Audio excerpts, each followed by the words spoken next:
Let me start with a confession. I didn't used to think people like us could get played. We had the big house, gated driveway, holiday cards printed on linen stock. My wife sat on the board of 2 nonprofits, and my son drove a car that cost more than I made my first year out of law school. And me? I was the guy who built it. Quietly, patiently. 40 years of running numbers, reading contracts like scripture, and investing where no one else had the nerve to look.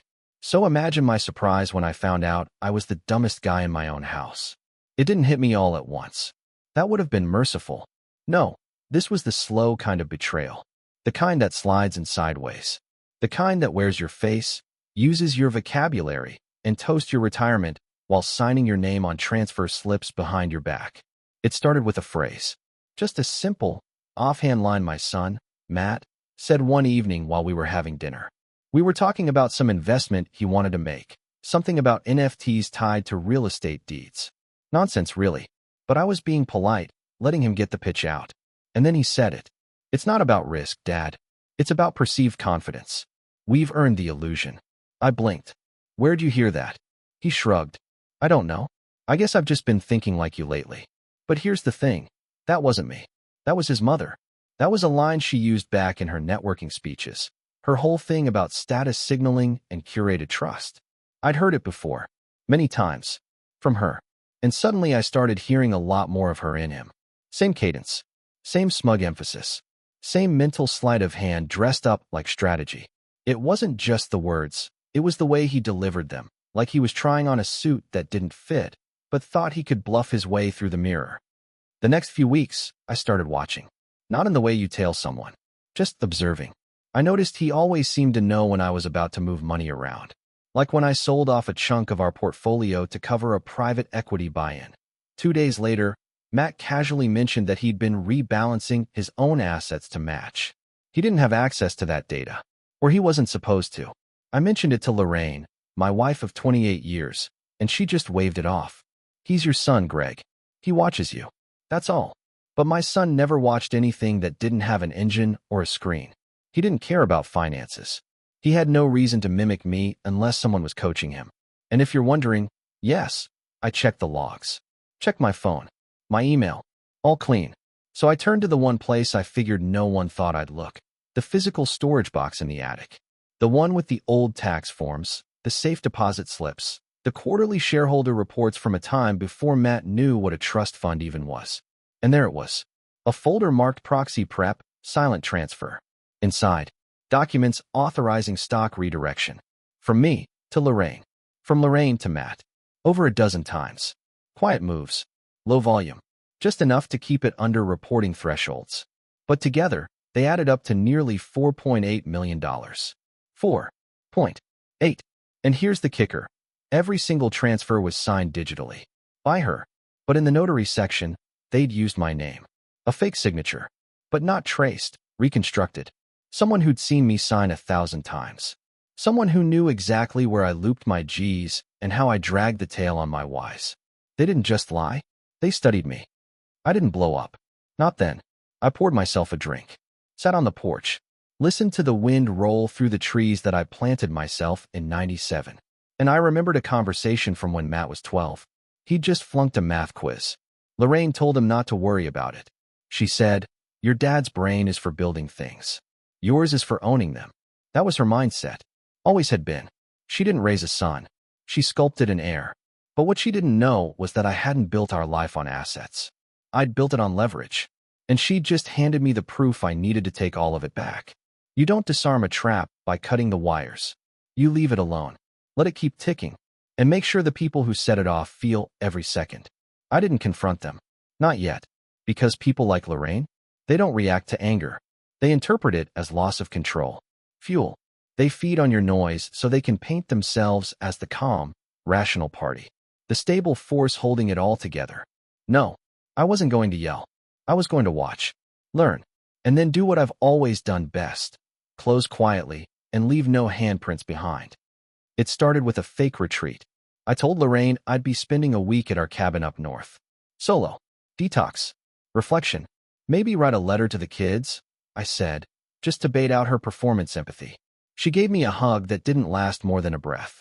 Said, "Take all the time you need." When I left, I didn't go to the cabin. I went to Mira. Now, you haven't met Mira yet, but she's important. She's my daughter. The one no one at the dinner table talks about. When she was 19, Lorraine kicked her out. Said she was toxic, manipulative, unstable. What she really meant was, Mira didn't fall in line. She didn't smile on cue. She called her mother's hypocrisy out loud. And she refused to play rich people's chess, where love is just leverage in disguise. Mira went no contact after college. Started over. Therapy, small business, whole nine. She didn't ask for money. Not once. So, naturally, I showed up at her door. She opened it, stared for a full 5 seconds, then said, "Did someone die or just finally get honest?" I laughed. She didn't. We went inside. I told her everything. The stock transfers. The matching phrases. The coordinated moves between Lorraine and Matt. How they were using each other to move around me like a tax-dodging shell company. Mira listened. Said nothing. Until I pulled out a folder. The one I'd prepared during my retreat. Inside were updated documents for my estate plan, revised inheritance clauses, trust dissolution triggers, and, most important, a single-page hand-signed amendment to my family trust, reassigning all remaining discretionary authority to a successor beneficiary. That beneficiary? Mira. Her hands shook as she read it. "You want me to take it?" "No," I said. "I want you to hold it." She looked up. "I'm going to let them bury themselves in entitlement. You're going to stay quiet. Not smug. Not sanctimonious. Just still." She nodded. "And when it's time," I added, "you're going to walk into the mess they made and own the floor they thought was solid." She smirked. "You sure I'm the stable one now?" "Doesn't matter," I said. "You're the only one I trust to do nothing until it matters." Back home, things were strangely peaceful. Matt had started talking about launching an impact investment incubator. Lorraine brought up a boutique vineyard in Napa. Neither of them had jobs, of course, but they spoke like moguls, tossing out acronyms, name-dropping potential partners like they were on the board already. I played dumb. I asked questions like, "Do you think a vineyard's a good idea in this market? And isn't an incubator just a building with Wi-Fi?" They smiled at me with condescension you could scrape off like mold. I smiled back like a man 2 moves ahead in a game they forgot I invented. They thought they had me outpaced. What they didn't know, I'd already filed for early trust dissolution. Quietly. Legally. Entirely within the terms of the agreement I drafted 20 years ago. The clause was simple. In the event of fraud by any active beneficiary, the trust could be dissolved early, with all assets liquidated and the remainder reassigned to the named successor. They didn't think I'd ever activate it. They also didn't think I'd found the notarized signature logs. Because guess what? Lorraine had signed on my behalf at a notary's office in Palm Springs. Problem was, I'd been in Toronto that week. With receipts. With timestamps. With a damn selfie in front of the CN Tower that Matt himself had posted. Idiots. The notification came on a Thursday. Matt got an email. Lorraine got a call. They both walked into the living room where I was drinking coffee like it was any other day. Lorraine's voice shook. "Greg, what is this?" I looked up slowly. "You know I've always liked numbers," I said. "Turns out trust can be quantified." Matt barked something. Accusatory, defensive, already unraveling. I ignored him. "The trust is being dissolved," I continued. "The board reviewed the fraud. The notary. The transfer scheme. I've reassigned the assets." "To who?" Lorraine snapped. I just smiled. Took another sip. "She doesn't return your calls anymore," I said. Lorraine froze. Matt looked confused. And then it clicked. Mira. I left the room. Let them sit in it. Let them fill the silence with every bad guess and worse memory. Let them run through every time they dismissed her, mocked her, called her broken behind her back. They wanted power? They could now have the experience of watching it walk away with the only person they underestimated long enough to destroy their own exit plan. And the best part? Mira wouldn't brag. She wouldn't post it. She wouldn't show off. She'd just live better. And they'd see it in the corners of their life, forever. A headline here. A property sale there. A mention in a magazine of up-and-coming female investors reshaping small business capital. She'd become the quiet threat Lorraine always feared most. A woman who needed nothing from her. Especially not forgiveness. There's a silence some people earn. Not the kind you choose, like a peaceful afternoon or a well-timed pause in a conversation. No, I mean the kind of silence that lands on you like a punishment. Like gravity. The moment you realize no one's listening anymore, and worse, no one needs to. That's the silence Lorraine walked into after the trust dissolved. No more calls from her old board friends. No more gala invites or spontaneous art auction luncheons. One minute she was giving a keynote about generational resilience, and the next, she was getting ghosted by a charity she'd once donated $500,000 to. It wasn't instant. It was worse. It was a slow rot, elegant from the outside, but hollowing out the core one layer at a time. You could still hear her heels click on marble floors, but now they echoed. And Matt, he went from building his incubator to asking me how unemployment benefits worked. He didn't even know what a W-2 was. I should have been furious, disappointed, vindicated. Instead, I just felt empty. Until one afternoon, Matt stumbled into the living room holding his phone like it was a cursed object. "You talked to Mira?" he asked. I looked up from my paper. "I do." He hesitated. She told me the trust payout wasn't negotiable." I nodded. "Correct. She also said the vineyard deposit bounced. She froze the remaining shares. That's her right. As executor." He blinked like I was speaking a different language. "She's gonna let it all go?" "That vineyard was Mom's dream." "Your mother had a lot of dreams," I said. "Some were yours." 2 days later, I walked into the garage and found Matt sitting in my old work truck. You know the kind.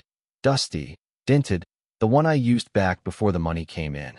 He'd dug it out from the side lot and was just sitting there, hands on the wheel, staring at nothing. He didn't see me walk up. "Smells like debt," I said. He jumped. I waited for the snark, the anger, but all he said was, "I can't even get approved for a rental property." That tends to happen when your name is tied to financial mismanagement and fraud. His face fell. I walked around the front of the truck and tapped the hood. "You know what this truck has?" "Shame." I smirked. "A manual transmission." He looked at me like I'd told him the sky was green. "You ever driven one?" Silence. "Didn't think so," I said, and walked back inside. Lorraine lasted about another week before she broke. It happened at the grocery store. A woman she used to carpool with, a friend who once called Lorraine her aspirational icon, ran into her in the frozen aisle, smiled politely, then asked if she was okay. Lorraine said yes, of course. And the woman responded, "That's funny. I heard you moved back in with your husband." That one sentence. That was the grenade. By the time I came home, Lorraine was in the study, drinking white wine from a coffee mug and flipping through old legal files like they were tarot cards. "I need to know what the hell you did," she said. I poured myself a drink. "Which part?" "You can't legally cut us out." "I didn't. You signed that trust. And I enforced its fraud clause. If you'd read the fine print." "Oh, don't you dare." I shrugged. "You raised him," I said. "You shaped him. He mirrored you.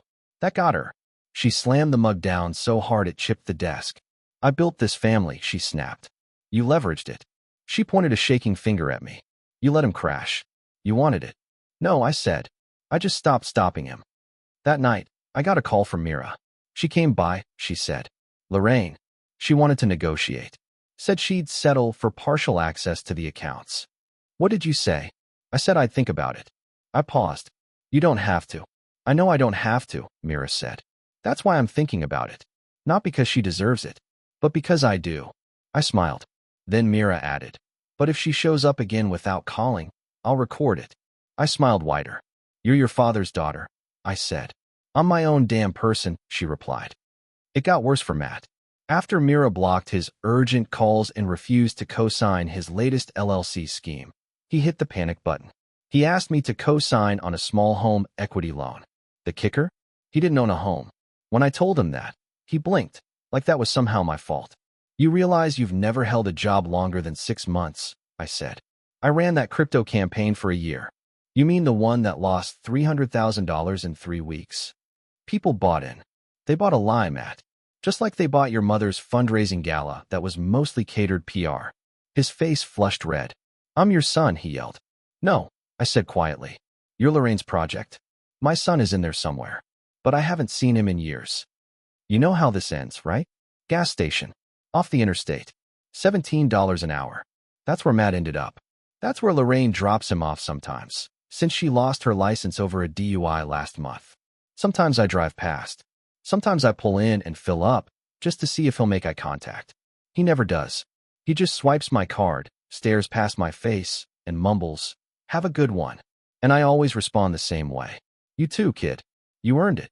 The thing about legacy is, people think it's made of stone. They picture engraved names, statues, maybe a scholarship fund, something heavy and permanent, like proof they existed. But real legacy? It's made of stories people still want to tell after you're gone. And Lorraine, she'd built hers out of expensive wine, coordinated charity galas, and influence. It didn't age well. Mira was quiet for a while after the fallout. I think she needed space to process the win. Because she didn't ask for this. She didn't maneuver her way into power the way her mother had. She'd simply told the truth, endured the fallout, and stayed standing. And that, ironically, is why I gave her the rest. The trust was only the beginning. The house, the remaining stocks, the land, those were all still in my name. Clean, liquid, completely discretionary. So I called my lawyer and finalized the transfer. All of it. To Mira. She didn't even know until she got the letter. 3 days later, I got a call. "Are you insane?" she asked. I grinned. "Probably. That's millions, Dad. It's just numbers." She paused. "You always said Mom only loved the spotlight," she said. "But this makes me the center of it." "No," I said. "It makes you the lighthouse. You shine. They crash." Lorraine found out the following week. A notice arrived at the old family estate, the one we'd hosted holidays in for 2 decades. Formal, embossed, unambiguous. Notice of beneficiary reassignment. Property to transfer in 14 days. She stormed into my office with the envelope clutched like a death threat. "You gave her the house?" she hissed. "No," I said. "I gave her the home. You turned it into a showroom years ago. You can't just cut me out of everything." "I didn't. I just didn't include you. You're being vindictive. I'm being logical. You engineered a coup. You installed your son like a puppet CEO. Now you want severance."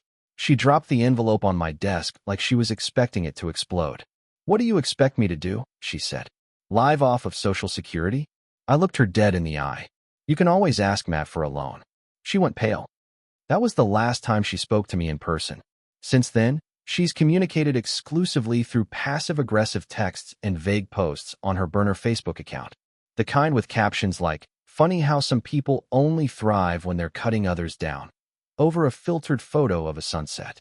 Mira screenshot them sometimes and sends them to me with no context.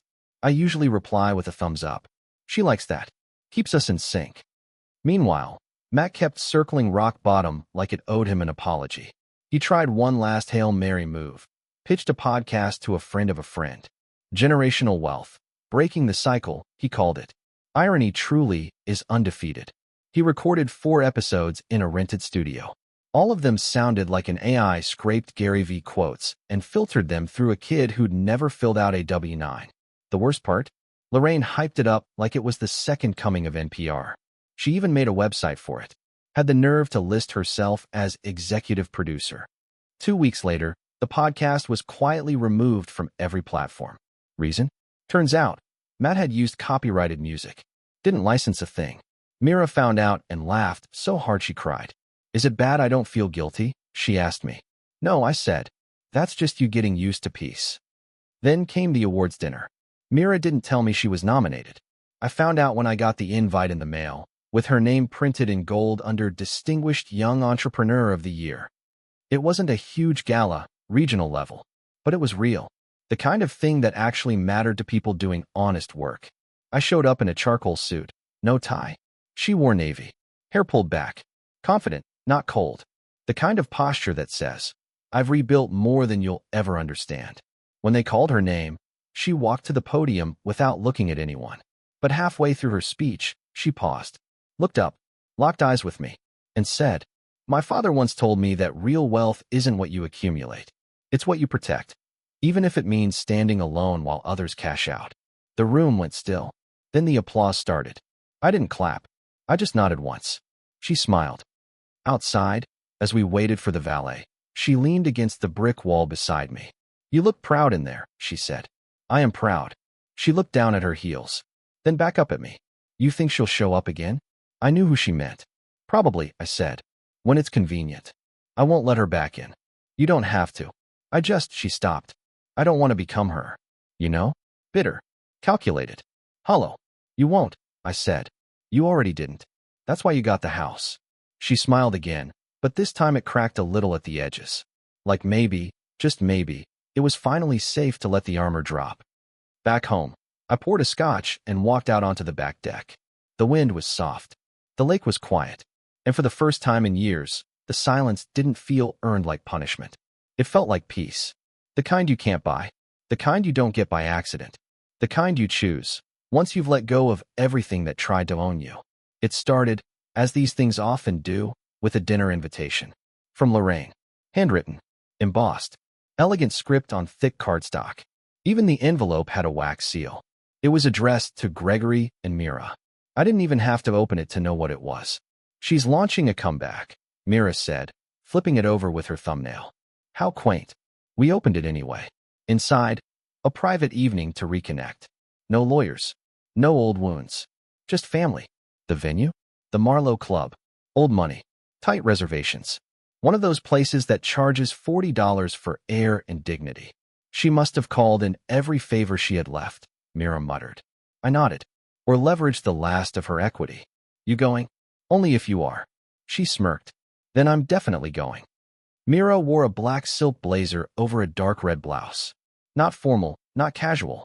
Just enough to signal, I'm not here to impress you. I wore navy. Simple. Comfortable. Retired revenge attire. The Marlowe was dimly lit.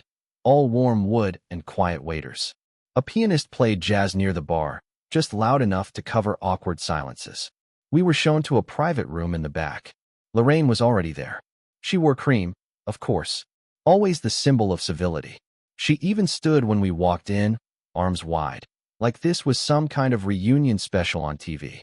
Thank you for coming, she said. Truly. We sat. No handshakes. No hugs. Just 3 glasses of water and one giant elephant in the room. She started with small talk. The kind of thing someone rehearses in the mirror. Stories about mutual acquaintances, thin praise for Myra's recent award, a brief anecdote about a gallery showing in the old neighborhood. Mira nodded politely.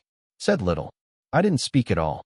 Then, just as dessert arrived, a delicate lemon tart we never ordered, Lorraine folded her hands and got down to it. I think we all made mistakes, she said carefully. But that doesn't mean we should burn everything. Some things were already ash, I said. She looked at Mira. I know I haven't earned your forgiveness, but I'm trying to rebuild. Rebuild what? Mira asked. Us. The family. The future. There it was. The pitch. I watched Lorraine glance at Myra's earrings. Probably calculating how much she'd inherited. Probably weighing how long before her name returned to relevance. If she could hitch herself to the rising star across from her. Mira leaned back, arms crossed. And what would that look like? She asked. Lorraine brightened. Well, for starters, co-hosting. Galas, panels, maybe a podcast.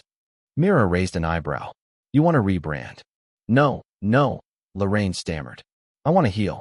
And healing happens publicly now. People need to see it. Myra's face didn't change. But her voice? Ice. So this dinner was just PR? No, Lorraine said, too quickly. I mean, it's not just that. I spoke for the first time. Did you bring Matt too? That shut her up. No, she said. He's working. At a gas station, Mira added. Right. Lorraine's smile cracked. Mira reached into her clutch and pulled out a small envelope. Placed it gently on the table. What's this? Lorraine asked. Mira sipped her water. A reminder, she said, of what a real legacy looks like. Lorraine opened it. Inside, a printout of the original stock transfer papers. The ones Lorraine had hidden in Matt's name. With Myra's notes in red ink. Annotated. Dated. Legally damning. Lorraine blinked. Where did you get this? I subpoenaed it, Mira said. You forgot I still have standing. Dad made me full financial executor last quarter. You said this dinner wasn't about lawyers, Lorraine said. I lied. Silence. Mira leaned in. I don't want your apology, she said. I want your silence. I want your name out of my mouth. I want your face out of my inbox. And I want this, she tapped the envelope, to be the last document I ever need to reference. Lorraine tried to respond, but nothing came out. Not a sound. Just the trembling of a woman who'd bet the last of her image on a redemption arc that no one asked for. We left before dessert. The valet brought Myra's car around. She leaned against the door, looking at me. I rehearsed that about 12 times, she said. Felt like 20. She laughed. I just didn't want to give her anything, she said. Not even a clean ending. That's exactly what you gave her. She tilted her head. She'll never be able to tell this story without making herself the villain, I added. You just ended her sequel. Mira smiled. Then she drove off. I went home and poured a drink. Looked around the empty house. The real one. The one Mira now owned, technically. Still felt like mine. But better. Felt earned. Then I checked my inbox. One new message. From Lorraine. No subject. No text. Just a single image. An old photo of the three of us. Me, her, and Matt. At a lake. Smiling. I closed the email without replying. Legacy, after all, is about the stories people still want to tell. And hers was officially out of print. I always thought legacy ended with a name carved into a plaque somewhere.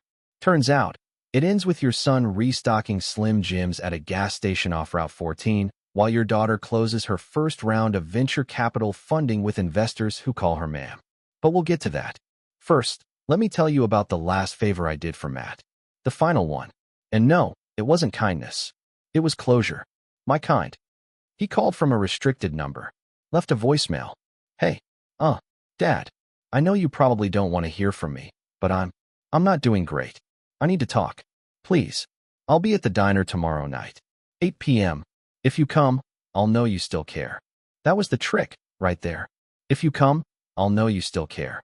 Classic Matt. Still thinking the burden of proof rests on everyone else. Still acting like the world owes him something just for waking up. I sat with it overnight. Poured myself a small bourbon.